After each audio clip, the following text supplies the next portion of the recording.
The broadcast is now starting. All attendees are in listen-only mode. Hello, thank you for joining today's webinar sponsored by Index Engine. Today's topic is cost-effective methodology for remediating off-site backup tapes. My name is Jim McGann. I'm Vice President of Marketing here at Index Engines, and I will kick off the presentation today. I will be joined shortly by Ed Moak, who's our VP of Operations, who will take you through the methodology as well as some quick demos and some ROI analysis and talk about some of the projects that we're doing with our clients today. If you do have questions, in the lower right portion of the screen, you should see a question or a chat area. Feel free to type in your questions. We'll try to take them throughout the session. Otherwise, my email address is there. I'll put the email address up at the end of the session as well, and you can send an email in and we'll get back to you one-on-one. Okay, let's get started. So legacy backup tapes, I mean, everybody has them. They're a pain in the neck. They're expensive. They're just kind of an annoyance. Why do people have them? I mean, obviously they accumulate over time. The normal DR process for business continuity is the #1 culprit on creating legacy tapes. Most IT organizations are just taking those tapes once they cycle out of the disaster recovery rotation and just basically throwing them over the fence out to Iron Mountain Recall or some other off-site provider just for long-term archiving. Mergers and acquisitions, when you acquire a company, you acquire their legacy tapes. That could be a large portion of content that's on those tapes. And legal hold and preservations, we work with a lot of organizations that are putting tapes on legal hold. And not only tapes, but also backup images as well. So it doesn't necessarily need to be on tape. Putting that on legal hold and preservation and preserving them. So, I mean, they accumulate. I mean, we talk to customers that have a few thousand tapes. We talk to customers that have hundreds of thousands of tapes. Some of the larger clients have millions of tapes. They are an unnecessary expense. I mean, it's really not the tapes that need to be saved. It's some of the data that's on the tapes. But you're ending up saving everything. You know, the offsite storage expense is paid monthly. We have customers that are paying millions of dollars to offsite storage. It's an annual expense that just goes on and on forever. The deployment of legacy backup environments. Some of our clients are keeping legacy environments, non-production backup environments up and running in order to produce data from tapes as required. It's expensive. Management of tapes, moving them in and out of storage, just maintaining the environment. Purchasing new tapes. You've got to purchase new tapes to handle the current backup environment when you can't recycle the old tapes. So having to purchase new tapes on a monthly basis can get very expensive. And the biggest unknown expense that people can't get their arms around is the legal liability. Those tapes are snapshots or images of all your corporate data, all your corporate emails, including your executive team's emails, all your intellectual property, everything the company does over time for the past 10, 15, 20 plus years is stored on those tapes. It's mystery content, and it's really very sensitive. It's the most sensitive content that exists in your organization, from confidential manufacturing information to contract negotiations to internal sensitive content. It is all there. It's all there, and that's the liability there. It's hard to put a number on. Some of our customers have had really painful lawsuits that have prompted them to manage it and to address this liability. So I mean, a lot of companies have kept tapes as an archive. It is an archive. It's hard to argue that fact. People have tried to argue the fact that tapes are really used for disaster recovery, but once you get out of the 30, 45, 60-day rotation, it's hard to convince anybody that they're used for disaster recovery or business continuity. They are, in fact, an assumptive archive because you really have data on those tapes that's being stored and preserved by the company. So IT no longer needs it. It's a legal archive. If you look at some of the there's a lot of words in this slide, but if you look at some of the cases that have happened over the past few years, Judge Shinlin is one of the key thought leaders in the space. She's a New York Southern District judge, but she stated, you know, in a number of cases, this is with the Pension Committee versus University of Montreal, 2010 case, where destruction of email and certain backup tapes after the duty preserve has attached. So when, in this case, the email that was in question was only contained on backup tapes. It had been purged off their online networks in the course of normal business operations. So it was only contained in backup tapes. So the fact that they had a duty preserve and they had destroyed those backup tapes or didn't produce them is gross negligence. And she considers that if it's the only sole source of relevant information, then you need to produce that content. So, you know, the fact that judges are talking about backup tapes scares a lot of our customers into saying, you know what, time for us to go and to address this issue. Another case, which is the Delta Airlines versus AirTran, you know, baggage fee and a trust litigation case, where the judge imposed discovery sanctions against Delta Airlines for failure to disclose documents contained in backup tapes and hard drives that had been overlooked. So, you know, backup tapes are being used to produce data for litigation for organizations all across the country, all across the world. So it's going to happen in your case. And the question is, when your CEO or your general counsel or your CIO asks, you know, what do we have on tape, and someone responds to everything, not a good answer. So why keep them? I mean, companies keep them because of policy. You can't separate what needs to be retained versus what can be purged. So it's not everything. When your policy is keep everything, it's not true. It's not that you need to keep every copy of every email, of every PowerPoint, of every Excel spreadsheet. You need to keep certain stuff. It's the fact that you can't separate what on tape you need to keep, which is usually a small set of data, versus what can be purged. You end up keeping everything. So, and not applying policies to tape, you know, they're really not included in typical corporate records management programs. And so, you know, when you've got your records management folks that are struggling to, you know, to preserve what has business value and what's required for legal and compliance and regulatory requests, and they're ignoring tapes, they're not doing their job because the tapes have a copy of everything, and it's just kind of going out the back door and right around their policies. Why keep tapes? Fear. You know, destroying tapes that contain the only copy of critical evidence can result in fines and sanctions, as we saw on the earlier slide. Spoliation of evidence, so destroying evidence, can put people in jail. I mean, it can cause incarceration for parties who are engaged in that spoliation. So, you know, it's scary to delete stuff. I mean, companies get afraid that if they delete data that's on, or delete tapes and the data that's on them, they'll end up on the cover of the Wall Street Journal, and not in a good way. And process, it's the way they've always been handled. Tapes have always been thrown over the fence, you know, every week, every other day, every day. You know, a truck comes from offsite storage, tapes go in them, off they go, out of sight, out of mind. So, you know, policy, fear, process is really why companies have saved these tapes. So, you know, what's changed really is that, you know, in the past, access to the tapes has been very expensive and very time-consuming. I've talked to people that have spent $100,000 or more to get access to a single legacy tape. You know, you don't have the original backup software that's required. You have to restore all the content off the defined files and emails. It's typically done by a third-party tape restoration specialist that charges premium dollars. So, you know, when you get a tape that's 5, 6, 7, 8 years old, you know, you don't have the infrastructure to restore it. You can't figure out what's on it. It's going to cost you money. It's going to be very expensive.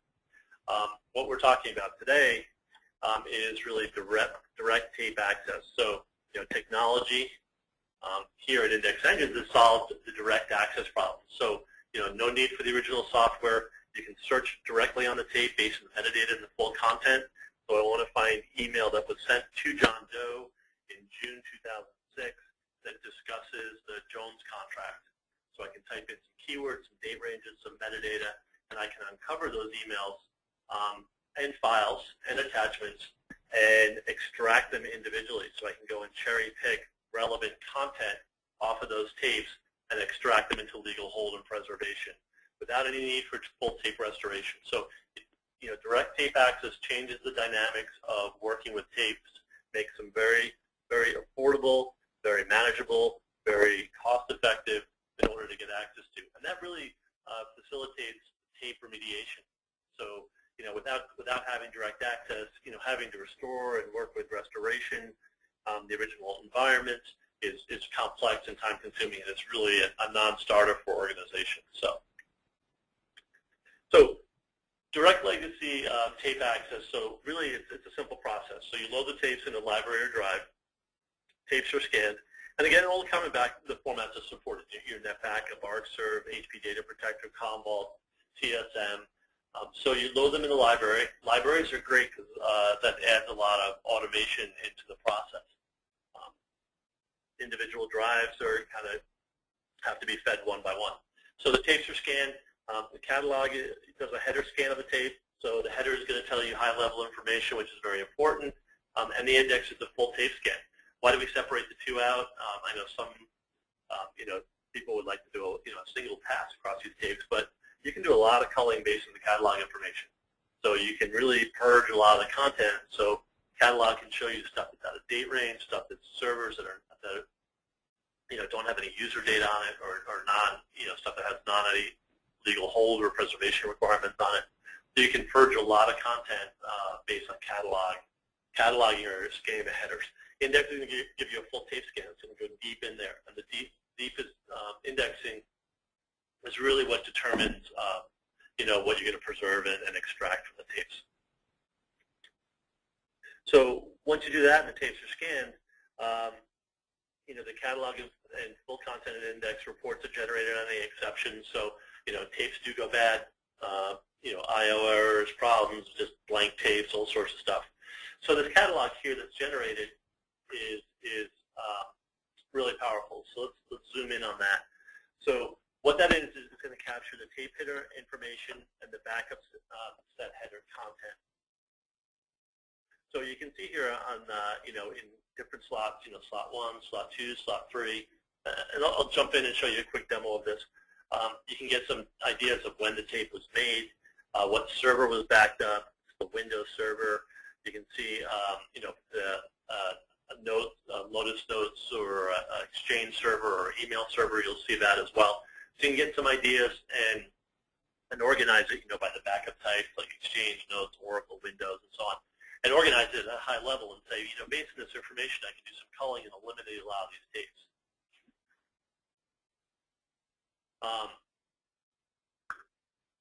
And then once the tapes are, once they're cataloged, you can go on to do a full index. So again, the catalog here is high-level information on the tape, so just the header. The deep index, or the full index, is going to go deep into email databases and files. So this enables, full text and metadata search against the content. So this allows you to apply policy against the tape, and this is really when you're going to do tape remediation, you're really applying policy to it. What do I need to keep? That's your policy. Regulatory requirements, legal e-discovery requirements, so on. Or you can find single files, so I can cherry pick individual content. And you can see here is the interface of the product, allow you to search through there directly. You jump in quickly and show you, there's kind of two views here into the interface. So the back view here is the search capability to search based on, this is searching content, but you can search metadata.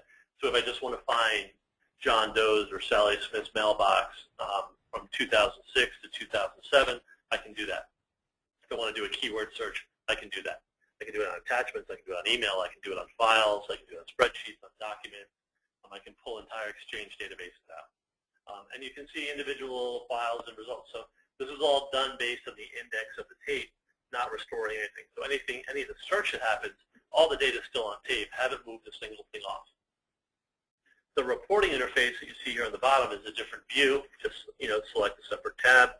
You see here on the top, see it's now active on the report tab, and you can get high-level profiles. So this is really interesting that you can look at large volumes of content and get high-level summaries of these content. So a good example is sender domain.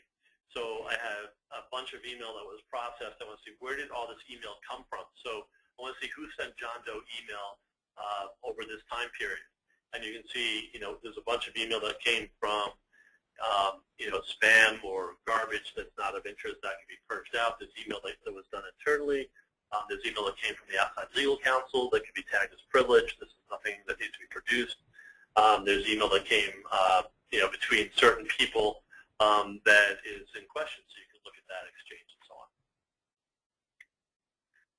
So again, direct legacy tape access, so the relevant files and emails are extracted from tape and secured in an archive. So once you've done, if you back up a little bit, once you've done your search and you figure out what you want, all the work is done without moving a single bit or piece of data from tape. What you do is you search, you find it, and without having the original software, you can extract the content. So basically, you're extracting into legal hold and preservation individual files and email. So you're cherry-picking content out. It's important that all the content when it's extracted is forensically sound. So the idea is we're taking, a lot of this tape content, which has a ton of stuff, and typically, statistically, what we see is less than 1% of what's on these legacy tapes needs to be preserved. So it's a very, very small piece that really needs to be kept. This is data that's been sitting out there for years that no one's missed, so there's really not a lot of business value in it. It's mostly geared towards litigation or regulatory requirements. So being that less than typically 1% of that stuff needs to be retained, it's a small volume that's being pulled out. And the rest of it's being left behind on tape. And the important point, again, is that it's forensically sound. Forensically sound meaning that it's not, when it's put in the legal hold and preservation archive, it's not converted at all. So none of the metadata, none of the dates, the send, the to, the from is corrupted. We're very careful with, in the technology to make sure that it's no spoliation, no corruption occurs of the data, because it's evidence. It could be evidence for a critical case. So, so when it's extracted and preserved, it's secure. And you're taking a large volume of data that's on tape and pulling out what's required into an archive for long-term retention, and that's really more of a usable legal hold or legal preservation environment versus tape. Tape is not online, it's not very available. So putting it into this archive makes it much more available for your legal compliance and regulatory team. So we've been talking about direct access.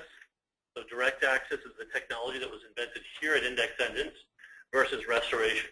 Restoration is the traditional environment that's been used. Restoration requires a lot of expense and a lot of time.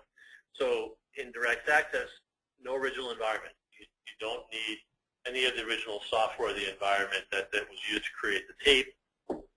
With restoration, you require the original software and server configuration. So it's obviously, if you're talking about a tape that was made last week, that's an easier process there because the software that made it is probably still in production. If you're talking about a tape that was made 5 years ago, different story. New versions, new backup strategies, new software is in place makes it much more complex. Direct access, you're only extracting what you need. Again, if less than 1% of what's on tape is what you need, you're only moving less than 1% of the data. So everybody on here knows that moving data is really complex and time-consuming and expensive. So here, only cherry-picking what you need is going to save you a significant amount of time. In traditional restoration, you're restoring everything, and then you have to index it to find it, especially if you're dealing with email. So if you need to get it John Doe's mailbox or an email in John Doe's mailbox, with traditional restoration, you're going to need to restore that entire exchange environment in order to get that email. With direct access, you can just get that one email. Significantly faster. Obviously, the process is automated and intelligent. We've had traditional restoration customers that have had spend weeks and months, waiting to get data produced. It just takes a lot of time. And direct access is cost-effective. You're only processing what you need, not everything.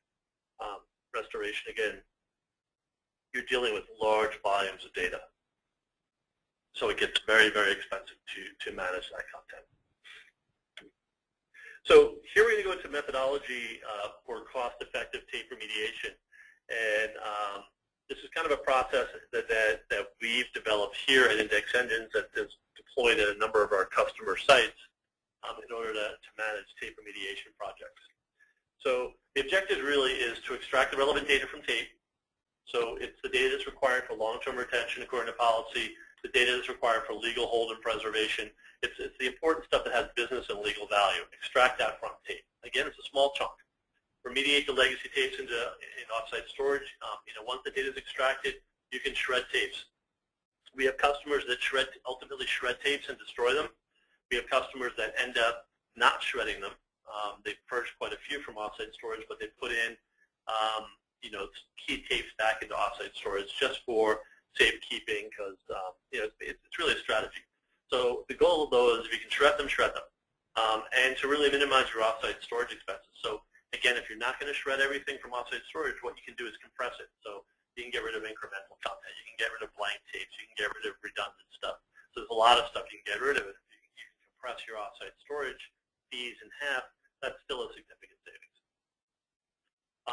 And one of the key objectives, too, is to stop archiving tapes. So if you put this process in place, you can continue to apply policy to the tapes as they're created for disaster recovery. So your current backup environment, apply policy to them, extract the relevant data, and then recycle the tape. There's no need to put them in long-term storage because you get what you need on tapes, and legal will be fine with that. So if you put a policy or a process in place in order to get what you need, get what legal needs or compliance or regulatory teams need off of tape as they're being created for DR, or once they cycle out of DR, there's no need to move them to long-term storage.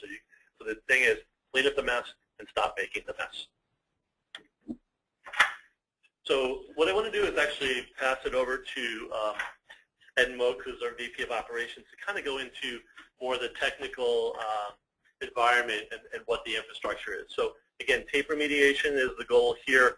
So let's talk a little bit about the methodology. And Ed gets involved with quite a few of these projects, so I will let him take it over from here. Okay, good afternoon, everyone. So we've got a number of different active customer engagements right now where we're doing remediation of customer data, both remediation of data from tape and remediation of data, of backup data on disk as well. And the process that we use, the infrastructure that we use is primarily the same. So let's start out with the infrastructure.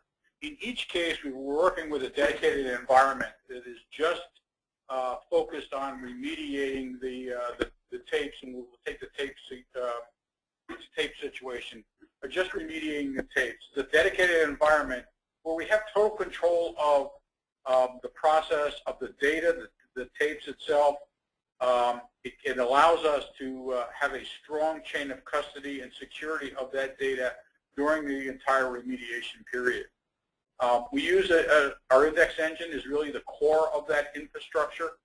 The number of engines is based on how many tapes and how fast do you want to actually run this remediation project. Each of those appliances are connected to a dedicated tape library, and again, depending upon the data type, the type of tapes will dictate, and the type of data will dictate how many active drives we can have on each of those libraries. We've got a storage in the environment as well to archive that extracted data, and then obviously a network that will allow us to connect both the engines, the administration consoles, the storage, to be able to operate the entire network. And then at the very end, a service, usually an outside service, to deal with the actual shredding process. And this entire infrastructure and process is all pulled together with a strict set of operational rules and procedures that are well documented, so that at any point in time we can go back and use that to be able to really prove that we of the whole remediation process. The methodology is really a 7-step process. At a high level, step 1 is to receive the tapes into the tape remediation environment, inventory those tapes, and start that chain of custody process. The remediation process for tapes is starts with the tape cataloging process, whereby we actually load the tapes into the libraries, begin to catalog, and gather the header information of each tape, the header information of the tape itself and the backup sets. The next step is to use that catalog information to begin the culling process. So we initially weed out any bad tapes that we couldn't read the catalog of. We eliminate any blank tapes. We find a lot of blank tapes in the large stockpiles of tapes that customers have. And then we can actually cull the tapes using the information of tapes that may fall outside the backup window that we're looking for. So have a remediation policy. These are the tapes and the dates within that remediation policy, and use that catalog to then determine, do I need to move on? Can I remediate that tape right then and there, or do I need to further process? For tapes that are not culled out, we actually start the indexing process. We do a full content indexing of the tapes.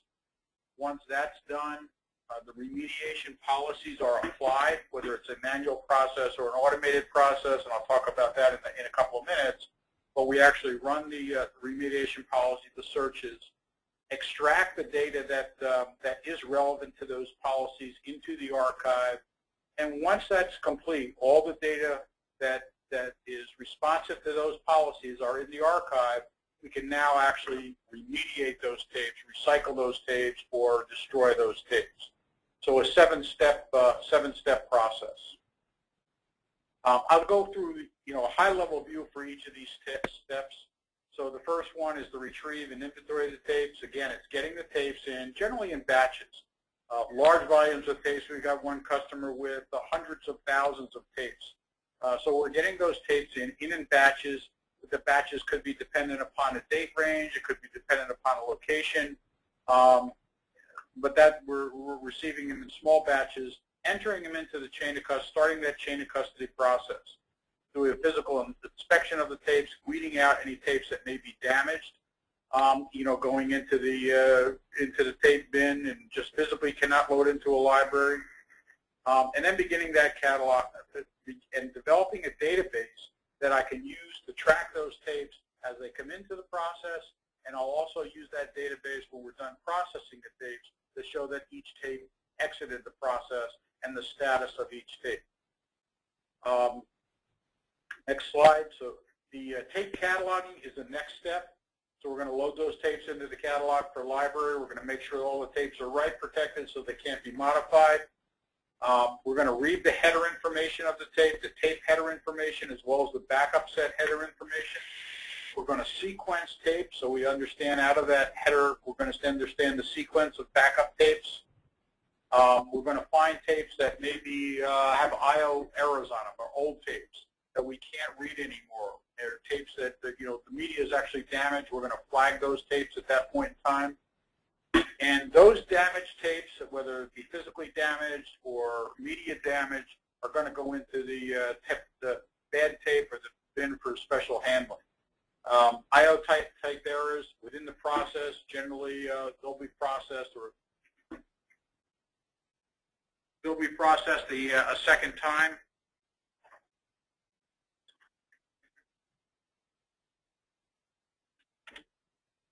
They'll be processed a second time. And one moment here, we have a minor glitch in our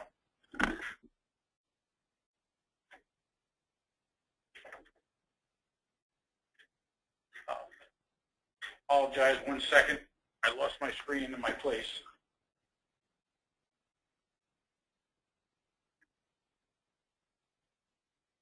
Get back.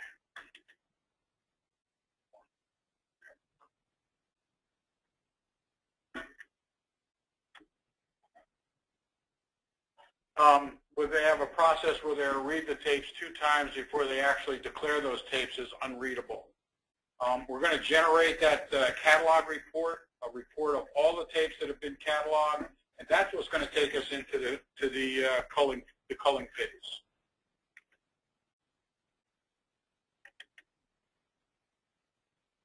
So let me just show you a quick sample of that catalog report that gets generated during that phase. And again, this will allow us to be able to identify tapes that are not only bad or blank, but also gather the information we need to determine if that tape needs to go on to the indexing phase. Within our tape processing, I can filter on all my tapes, just the general filter. And what we collect is that catalog information, tape header information, and the backup header information for each backup set on each tape. I can generate that catalog report by selecting the tapes and downloading a CSV report, which now allows me to go into for each backup set whether I need to take that tape on further in the processing, whether it be based upon the backup time of each backup set, the backup type, if you want to weed out incrementals, the host type, if you wanted to do just focusing on email backups, or a particular host. So I can select on any of that information for culling. Back to my slide. So now I can use that report to make that culling decision. I can also use that report to now organize my tapes into backup sets, eliminating any blank tapes, and reloading the libraries in an optimal fashion so that all the backup sets are together. I then take that into the indexing phase. Tape sets are then loaded, as within tape sets. We now start that indexing process and index those tapes in the correct order of the backup sets, all the user content, including email. We're indexing in full textual content as well as the metadata being indexed. Any errors, IO errors, corrupt data, we're going to note those and log those information for the operators of the tape remediation process. And that indexing is going to occur generally at the speed of tape. It really depends upon the tape type and the data, but generally it's at tape speed.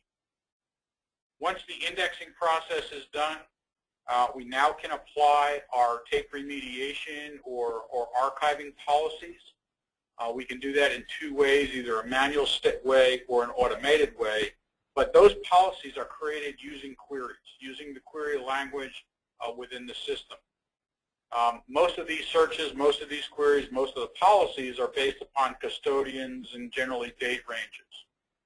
Those queries can be either full textual queries or just queries based upon metadata. We can then store those queries on the system so that they can be used over and over again. This is a very repetitive process that can be used, that's going to occur over the many batches of tapes that we receive. The queries themselves, we can, in an automated fashion, we can save those queries and automated culling, apply those queries after indexing time on an automated fashion, or we can do manual archiving of the data by running those queries manually and adding the data to the archive from a manual fashion. We'll also we can provide at that point in time, pull up reports, provide a list of all the files to be able to approve at any point in time what was on each of the tapes, if that's necessary, and provide downloadable CSV files of that report as well as the report of the files that did hit the search and are relevant and will be put into the archive. Just a quick look at that search interface. We log back into from our admin interface into the search interface. The query subsystem. The queries are all generated using our standard query interface. So we can define those queries either content-based queries, metadata-based queries, whether it be by the file level or document level metadata or email properties. But those queries can be stored, and let me show you one of our example of one of our sample queries.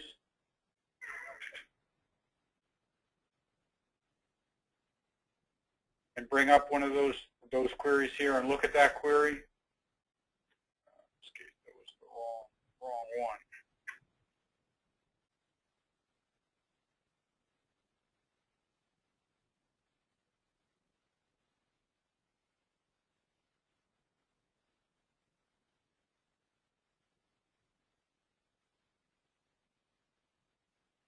So the queries can be identified. Let me just log on to or another server here that I know I've got a query loaded up on.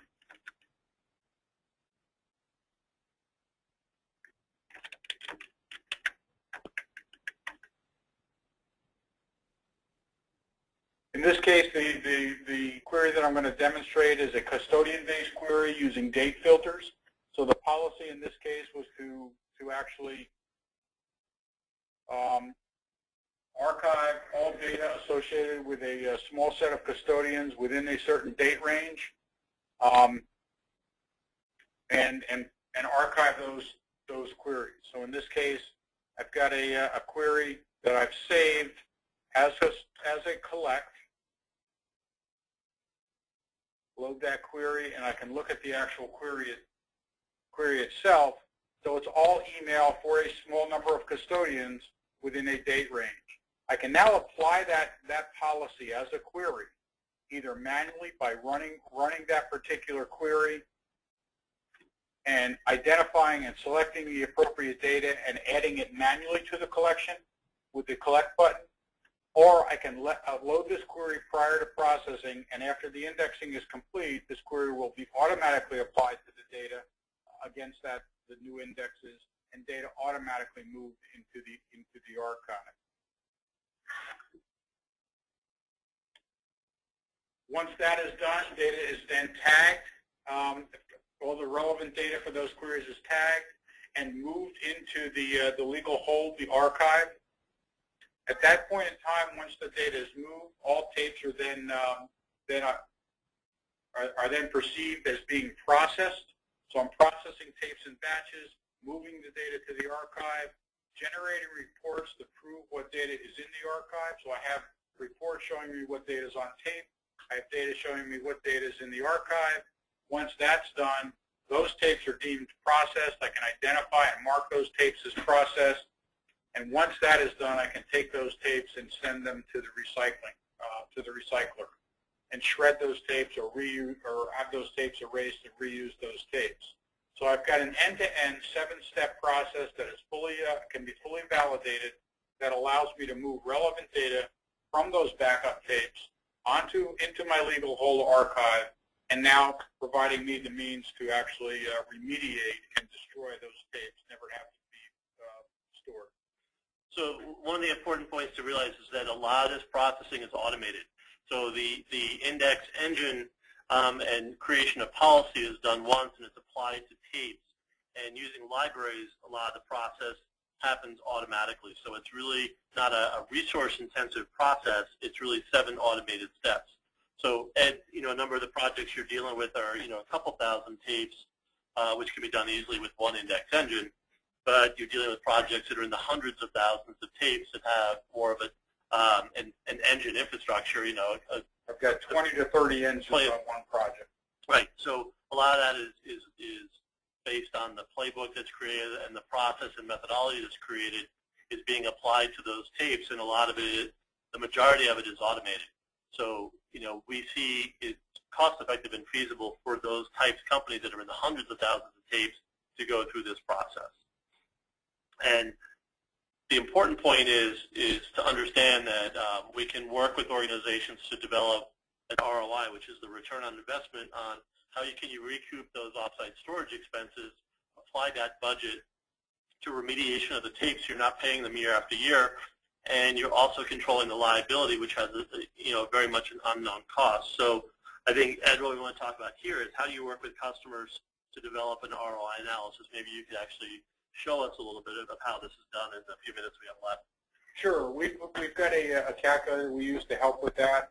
It's a calculator that takes the information about your particular project, the environment, the volume of tapes, whether the tapes are compressed, the type of tapes, and will allow you to, and how long you want this process to take, and provide you with information about what's that going to save you and how long is it going to take to recoup your costs and save those storage costs, e-discovery costs, and so forth. Let me take you through just a real quick example using the calculator. So in this particular case, let's say I've got 50,000 tapes that I want to remediate. I can enter that. I want to do that in a, you know, whether it be a 12 or a 24-month period. I can give it a distribution. So if I've got 50% of the tapes are an LTO variant and 50% of the tapes are an SDLT variant, I can enter my information about the tapes that I've got in storage, enter my storage costs. What are my storage costs on a per tape per year basis, and how many tapes after when I get done with this. A lot of times you'll still want to keep a small set of tapes still in storage for backup and restoration purposes. So I can say I want 5% of the tapes are going to be remaining. I'm not going to remediate 100% of the tapes. I need to leave some for backup and restoration purposes. During this process, not only can we remediate tapes, but we can also allow our legal organizations to respond to litigation events. Because we're indexing the tapes, because that data is put into the archive, we can use that data and eliminate some of the e-discovery litigation costs for tape discovery. So I can enter that here, how many average litigation events per year, the average number of tapes that may be in that litigation event, and what my litigation charges are on a per tape basis. Because we can eliminate this during the tape remediation process. And then I can reuse some of those tapes for ongoing backups if I'm going to maintain backups on tape.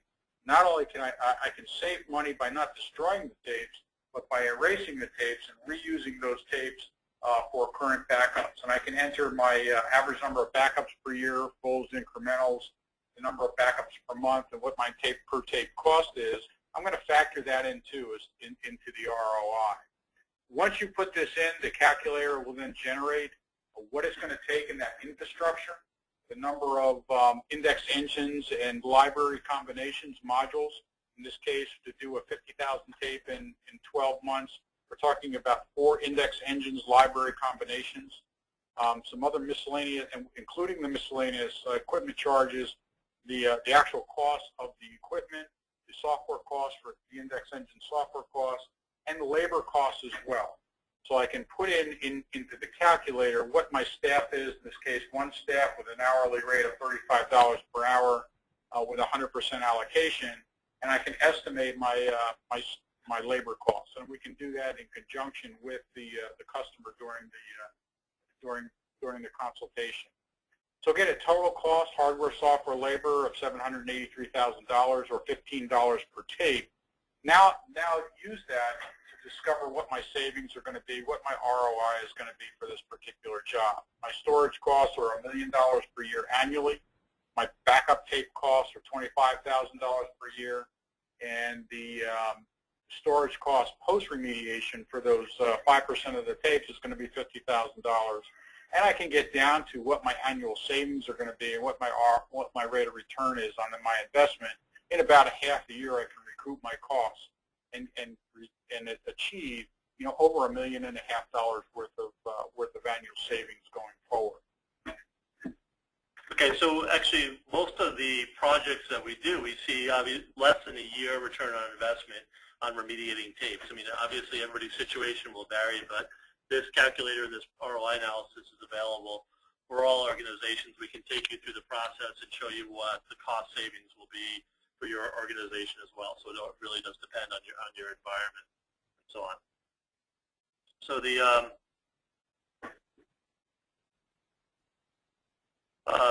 So I mean, I think there's a question that came up that says, what if you process the tapes for one legal hold and 6 months later those same tapes are needed for another legal hold and the tapes are already destroyed? So I mean, I think it's basically your legal policies are going to help dictate what you keep and what you shred. But you know, if you have no legal hold requests against certain user data, you have every right to recycle that content. And if a legal hold comes 6 months later, what is documented in the process and the methodology that's applied here shows that at the time the data was shredded, there was no legal hold requirements against it, so it was done in a perfectly defensible manner. So I think there is a lot of legal policy issues that come up. We do have partners that we work with that help with those policies and will take the responsibility and give you a document that is used by your legal team to show that the data there was no legal holds and the data was defensibly purged through it, and document that process. So, and I know we're tight on time here, so we're going to wrap it up. A listing of a few index engine customers. A lot of these customers are involved with tape remediation projects, and we're happy to talk to you about some of those projects. As long as they're not sensitive data, we can give you ideas of what some of these people are doing. We do have a data sheet or a summary of this presentation available. If you send an email, my email address is listed there on the slide. Send it to us, and we'll get that out to you in the next day or so. If you do have questions, feel free. I know we're cutting this short, so there are a few questions that are here. We'll try to get back to you individually and answer your questions, or give us a call. Thank you all for your time. I appreciate it, and we look forward to speaking to you in the future. Have a good day.